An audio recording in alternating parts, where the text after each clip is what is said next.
একটা ছোট্ট গ্রামে সুন্দর এক বিকেলে রোদ ঝলমলে আকাশের নিচে একটা বাড়ির উঠানে খেলছিল দুইটি বাচ্চা।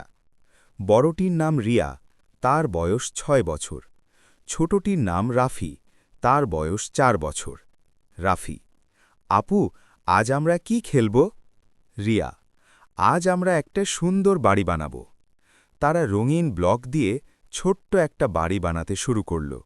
রাফি: এই লাল ব্লকটা কোথায় রাখব? রিয়া: আগে নিচে বড় ব্লক দাও, তাহলে বাড়িটা মজবুত হবে। রাফি: ইয়াহু, দাঁড়িয়ে গেছে। রিয়া: দেখেছ, ধৈর্য ধরলে সবই সম্ভব। রাফি: আমার গাড়ি চলবে এই পথে। রিয়া: ধীরে বানাও, তাহলে ভাঙবে না। ওহ, সব নষ্ট হয়ে গেল। রিয়া: মন খারাপ করো না, আমরা আবার বানাবো। খেলা মানে শুধু জেতা নয়, আবার চেষ্টা করাও খেলার অংশ। রাফি: এবার আমি ধীরে ধীরে করব। রিয়া: খুব ভালো, আমরা একসাথে পারব। তারপর তারা রান্না খেলা শুরু করল। রাফি: আমি সবজি কাটছি। রিয়া: আর আমি ভাত রান্না করছি। রাফি: আমি সবজি কাটছি। রিয়া: আর আমি ভাত রান্না করছি।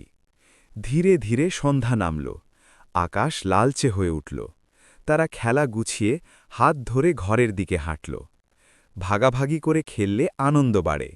ভুল করলে রাগ না করে ধৈর্য ধরতে হয়। একজন আরেকজনকে সাহায্য করলে সব কাজ সহজ হয়ে যায়। খেলার মাধ্যমেই আমরা ভালো মানুষ হতে শিখি। ভালো লাগলে লাইক ও সাবস্ক্রাইব করো।